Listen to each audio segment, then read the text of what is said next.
So you guys watch. Not a single Himalayan I know can do this. Morning fellas, Ben back again. Today is going to be bleeding the brakes. Very important procedure, extremely important if you're into off-road riding and you want your brakes to listen to you. So why would you go about doing this? If you have just swapped out your brake pads, if you've pulled this out, if you've pulled out the wheel, you put it back, and then you've had to meddle around with the pistons and the brake pads a bit to put this whole thing back in place, just because, you know, of accidents like people squeezing the brake lever while you know, you've taken your wheel out, and then you've had to push the pistons back in and then swap the brake pads out and all that. So just in case you've meddled around with this a bit, you will have to bleed the brakes, because air would have gotten into the system. I'll let you know what I mean by air getting into the system, but before that you would need some tools to adamant, huh? There you go, got it out. So that's the brake, the nipple, the bleed hose nipple, and I've just pulled out the cover, the boot. Yeah, what you need is a Phillips screwdriver. You need some brake oil. This would be liquid moly .4 brake oil, and mineral based oil, not a synthetic blend. Yeah, you can do .3, you can do .4. .4 is best, is because the vehicle comes along with the .4 oil, but you can't swap to .5 unless and until you flush out the entire system from there till here. If you use a brake flush and flush the entire system out, only then you can go ahead with the .5. So at .4 you can swap to synthetic also. Synthetic will have better heat temperature resistance. Now that being said, I also have another silicone hose. You need to get something which is transparent so that you get to see the air molecules kind of, you know, floating through this, and you will know when to stop bleeding the brakes when you see no more air in the system. You will need a open end spanner, or a ring spanner will also do. This is for this fella. This fella would be a size 12, no, it's a size 11 I believe. So that would be a size 11 nut that you'll have to open. I'll get a size 11 open end spanner or a ring spanner, whatever will do. And then, well, that should be it. So let's get cracking. So, Phillips screwdriver, and yeah, so this will take a little bit of a sensitive hand. Let me just get done with that and get back to you guys. Yep, so a gentle tap with a mallet, a plastic mallet will do. But what you need to keep in mind is when you tap this fella, you ought to exert a little bit of rotational force, just a little bit, and then tap, so that, you know, that rotational force helps free things up. Be careful not to drop anything into this. Yeah, the oil is already dirty. That is what happens when brake oil gathers moisture. That's what's expected. The oil starts becoming all black and dirty. So I'm gonna flush this whole thing out and pour in brand new oil, and we'll see how this makes a difference in braking. So that would be the silicone hose that's been shoved into the nipple. This should be an airtight lock or a seal, and then going in with a 11 ring spanner. Now what you need to do is first crack this open just a bit, place it over here, and then we'll see how this goes. Yeah, so now the procedure is going to be pretty simple, but you guys need to watch very carefully.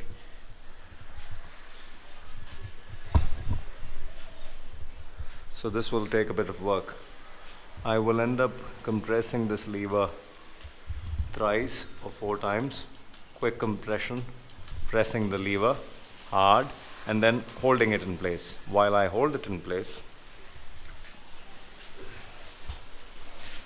I'll open the nut, and then once I have oil squirt out of it, so open and then close. Press the lever, hold it in place, open, close.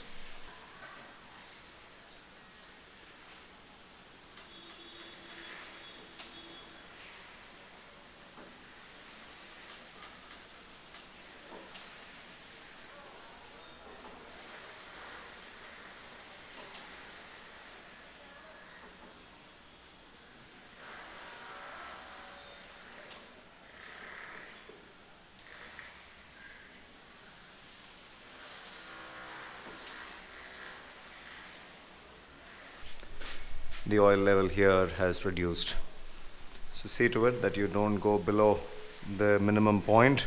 Before that, you add some fresh oil onto the top.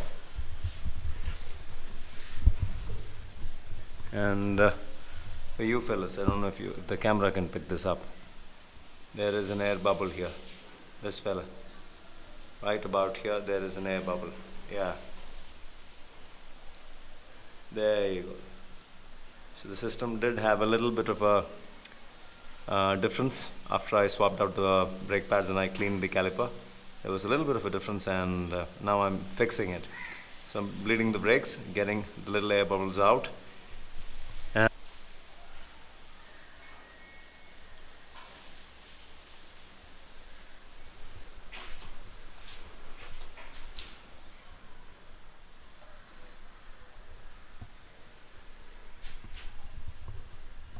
continuing with the procedure.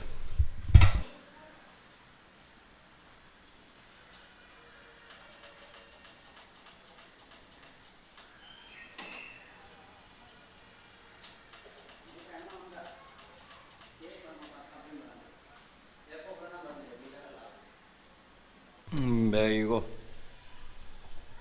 There you go. You guys can see all the air that's starting to come out.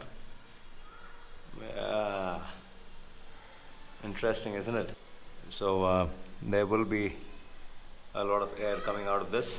Meanwhile, I'll continue doing the procedure. Time to pour a little more oil now.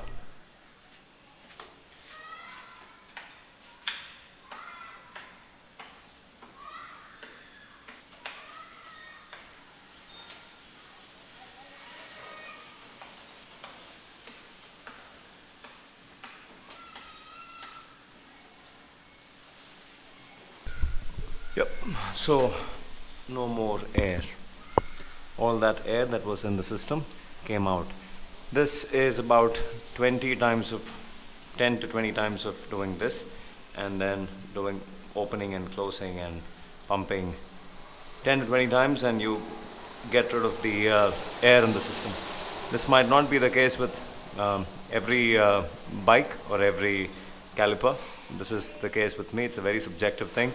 You might have to do it for a little longer or a little lesser until you start seeing no more air in the system. Once you know that there's absolutely no air but clean oil, you can stop doing this. And that's all the dirty oil that we've managed to get. So this is oil that has lost its capacity, its heat temperature resistance, and this thing is oil that has absorbed a lot of moisture, and hence you see that color. So if you guys watch, not a single Himalayan I know can do this. That's the thing. So everything boils down to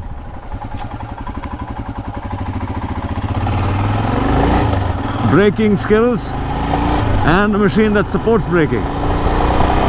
Himalayans are too spongy for comfort, and if your brakes can do this, dive like that, nothing better. So that should be it. Hope that helped. My motorcycle dives the moment I squeeze on the brakes, and that is what you need.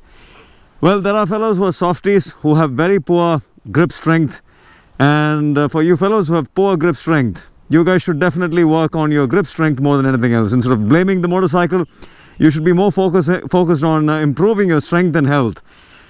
And yeah, of course, these brakes on adventure bikes aren't as strong or as sharp as they are on street bikes for a reason, for a purpose.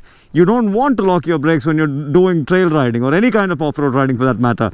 You want a gradual approach towards braking when you do off-road riding. You never want anything too sharp, the front or the rear for that matter. Progressive, linear, and effective. Those are the words. Not sharp, sudden and extremely strong. You don't want those kind of brakes. Well, that being said, this is what it is, a complete video on how to go about improving your brake feel and how to go about bleeding your brakes. Well, if this helped, it helped. I would be more than glad if all of you guys sat down right now and got this done, because this would make a huge difference in braking. Give it a shot and you will definitely end up thanking me in the comment section. Air gets into your system irrespective of how many times you bleed or you maintain it. Air somehow finds its way into your system. Moisture gets into your system and contaminates the brake fluids. So it's important that you do this on a periodic basis, and you don't wait for the service center fellows to open it up for the first time and find no oil there. For some fellas, there's absolutely nothing there, and they end up complaining about the brakes, because all this is maintenance, regular maintenance. If you want a motorcycle that performs like brand new, then you should be willing to put in a lot of your time and effort too. You can't be waiting for the service intervals to come up. Well, that being said, if this helped, it helped. This is Ben signing out for now. We'll be back with another one. Ciao.